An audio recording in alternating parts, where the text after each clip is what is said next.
আসসালামু আলাইকুম। ইমো ব্যবহার করেন, ইমোর এই গুরুত্বপূর্ণ সেটিংসগুলো আপনি জানেন না তা তো হতে পারে না। আজকের ভিডিওতে ইমোর খুবই গুরুত্বপূর্ণ 3টি সেটিংস দেখাবো, যেগুলো অন করে রেখে আপনার ইমোকে আরো অসাধারণ এবং চমৎকার করে ব্যবহার করতে পারবেন এবং আপনার বাস্তব জীবন ইমো অনেক সহজ করে দিবে। ভিডিওটি শুরু করার আগে বলে নিচ্ছি, আপনি যদি চ্যানেলে নতুন হয়ে থাকেন তাহলে অবশ্যই সাবস্ক্রাইব করবেন এবং নোটিফিকেশন এখানে ক্লিক করেন পরবর্তী ভিডিওগুলো দেখার জন্য। আর যারা সাবস্ক্রাইব করেছেন সবাইকে অসংখ্য ধন্যবাদ। Number 1, imo shortcut.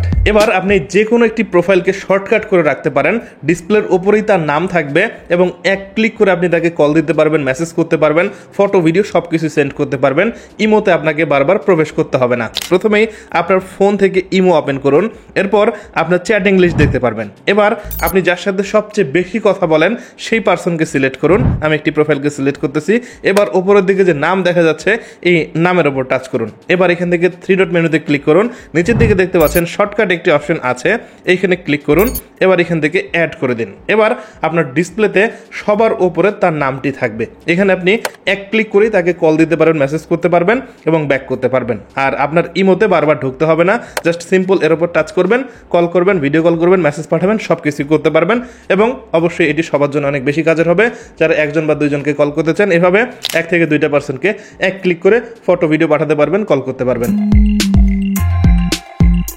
Number 2, chatting hide. এবার আপনি চাইলে আপনার প্রিয়জনের মেসেজগুলোকে হাইড করে রাখতে পারেন এবং আপনি যখন হাইড করবেন আপনার ফোন কারোর সাথে শেয়ার করলে আপনার ইমোর এই মেসেজকে খুঁজেই পাবে না এবং আপনার যখন প্রয়োজন তখন আপনি আবারও তার সাথে চ্যাটিং করতে পারবেন।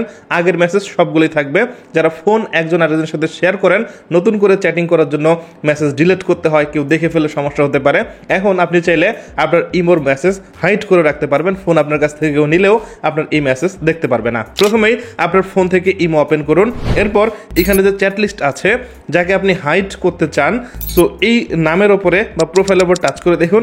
এবার দেখেন এখানে হাইড একটি অপশন চলে আসবে, এখানে ক্লিক করুন এবং ক্লিক করার সাথে সাথেই আপনার ইমোর চ্যাট লিস্টে কোনো প্রকার সেই কনভারসেশন থাকবে না। তার মানে এটি কিন্তু ডিলিট হয় নাই, হাইড হয়েছে। এবার এটিকে বের করার জন্য আবারও এখান থেকে সার্চ করুন তার প্রোফাইল নেম এবং এখানে দেখতে পাচ্ছেন আগের মেসেজগুলো সহ চলে আসছে।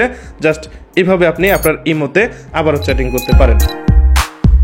Number 3, caller tune. যারা আপনাকে ইমোতে কল দেয় কেমন যেন একটা শব্দ শোনা যায়, কল দিলে ভোঁ ভোঁ করতে থাকে। এখন আপনি চাইলে যদি আপনার ইমোতে কলার টিউন সেট করে রাখেন, আপনি চাইলে গান সেট করতে পারেন, ওয়াজ সেট করতে পারেন, গজল সেট করে রাখতে পারেন।